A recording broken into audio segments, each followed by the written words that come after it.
kwibana ntago nakomeza kubana nawe mu nzu ababyeyi urabaza ariko umuhitije matari umugabo wakwinjiye wa mu mama we n'uyu mwana w'umukobwa umaze kuba inkumi urashaka kubana nande mu nzu ahita avuga ati nishakira umugabo ntabyo mwari muzi nabuhamye mujya mwumva abamama benshi barakubwira ati iriya nshinzi y'umwana ndayizi ibiri kwikaraga imbere y'umugabo wanyinjiye twikundanira kugira ngo imuntware baryamane wanzerereze insokera mu rugo ku buryo umwana ataregera mama bamubwira ati uriya mugabo wazanye mama yamfashe ku ngufu cyangwa turaryamana mama arakubwira ati niwe wamwishinjeho mvira ku mugabo umwana bamutaye ku muhanda n'ubwo yahereye ajya kuba indaya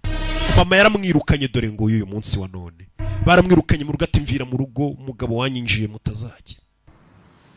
barikunda shaha abamama bo muri Amerika wenda bo mu Rwanda mwe muri abana beza ariko abo muri Amerika